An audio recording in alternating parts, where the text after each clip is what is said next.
بسم اللہ الرحمن الرحیم۔ آج کا میرا ٹاپک انسانیت، اسلام، مسلمان اور آج کے مسلمان کے بارے میں ہے۔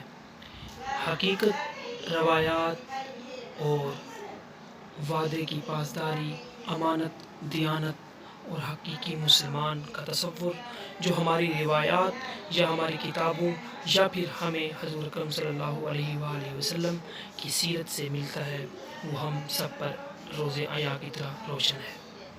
اس کے بعد جو بات رہ گئی ہے وہ ہے آج کے مسلمان کی۔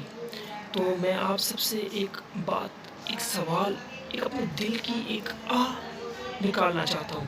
میں آپ سے پوچھنا چاہتا ہوں، کیا آج ہم فخر سے کہتے ہیں کہ ہم مسلمان ہیں؟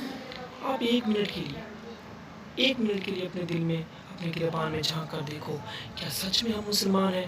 کیا ہمارے کام، ہماری باتیں اور ہمارے رویات اور ہماری جو بھی آج کی دنیا میں جو ہماری ایکٹیویٹیز ہیں وہ کیا سب مسلمانوں والی ہیں؟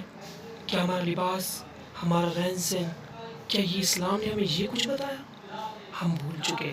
ہم نے لوگوں کو کاپی کیا، اور ہمیشہ کاپی ہوئی چیز اوریجنل نہیں ہوتی، اور جو چیز اوریجنل نہیں ہوتی اس کی کوئی ویلیو نہیں ہوتی۔ کاپی کو تو لوگ پھینک دیتے ہیں۔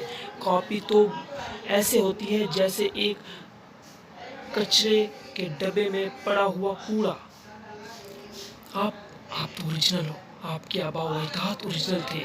آپ ان کی روایات کو چھوڑ کر آپ نے آج مغرب کو اپنا لیا۔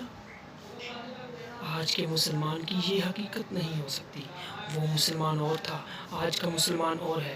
میرے دل میں ایک بات ہے، میرے ذہن میں ایک سوال ہے۔ میں آپ سے پوچھنا چاہتا ہوں، اگر آج کا ایک وزیر، اگر آج ایک مشیر یا پھر MLA یا آپ کے علاقے کا کوئی MPA آپ کو بلائے اور وہ کہے کہ آؤ میرے پاس، میں نے آپ کی دعوت رکھی ہے، آپ کی دعوت آپ کو یہ کہے کہ آ جاؤ، میں نے آپ کے لیے بہت اچھا سوچ رکھا ہے، آپ ایک دفعہ میرے پاس آؤ، میں آپ کو جاب دوں گا، میں آپ کو کپڑے دوں گا، میں آپ کو سب کچھ دوں گا، تو کیا آپ نہیں جاؤ گے؟ آپ بھاگ کر جاؤ گے، آپ سب کچھ چھوڑ کر جاؤ گے، آپ پیچھے نہیں دیکھو گے۔ اور وہ اللہ جس نے پیدا کیا، وہ دن میں 5 مرتبہ بلاتا ہے، تو سوچیے، دیکھیے کتنی مرتبہ ہم اس کے پاس جاتے ہیں اور کیسے جاتے ہیں، احسان لگا کر جاتے ہیں۔ میں حیرت کرتا ہوں، مجھے اپنے آپ پر شرمندگی ہوتی ہے کہ اللہ تعالیٰ جس نے بنایا وہ اپنے بندے پر اتنا فخر کر رہا ہے۔ قرآن مجید میں دیکھو کیا کہتا ہے، کیا کہتا ہے؟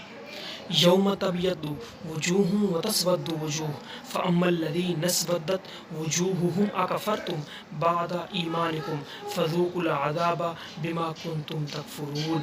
اس کا ترجمہ، اس کی ٹرانسلیشن بھی آپ کو پڑھ کر سناتا ہوں۔ جس روز بعض چہرے روشن ہوں گے اور بعض سیاہ پڑ جائیں گے، تو وہ لوگ جن کے چہرے سیاہ پڑ جائیں گے ان سے کہا جائے گا، کیا تم نے ایمان لانے کے بعد پھر کفر اختیار کر لیا تھا؟ تو حقیقت میں وہ کفر کیا ہوگا؟ آپ مجھے خود بتا دیجئے۔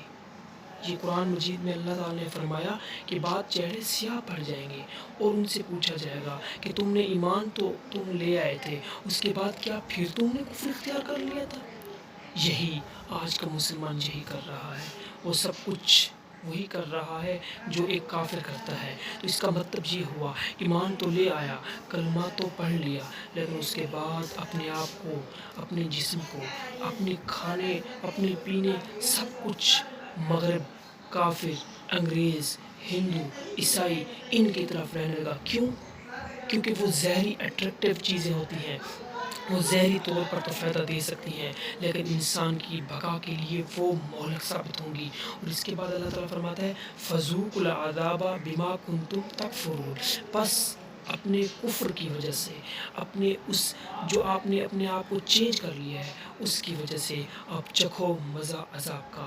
یہ دیکھیں کتنی ہیبت ناک بات اللہ تعالیٰ نے قرآن مجید میں فرمائی، اور آپ سب جانتے ہیں قرآن مجید کی ہر آیت، ہر لفظ اس طرح سچا اور بالکل پرفیکٹ ہے، اس کو دنیا کی کوئی طاقت جھٹلا نہیں سکتی۔ یہ حقیقت ہے اور حقیقت ہی رہے گا۔ اس کے بعد اللہ تعالیٰ پھر فرماتا ہے وَأَمَّا الَّذِينَ ابْيَضَّتْ وُجُوهُهُمْ، ففی رحمت اللہ ہم فیہا خالدون، اور وہ لوگ جن کے چہرے روشن ہوں گے اور اللہ کی رحمت میں ہوں گے اور اس میں ہمیشہ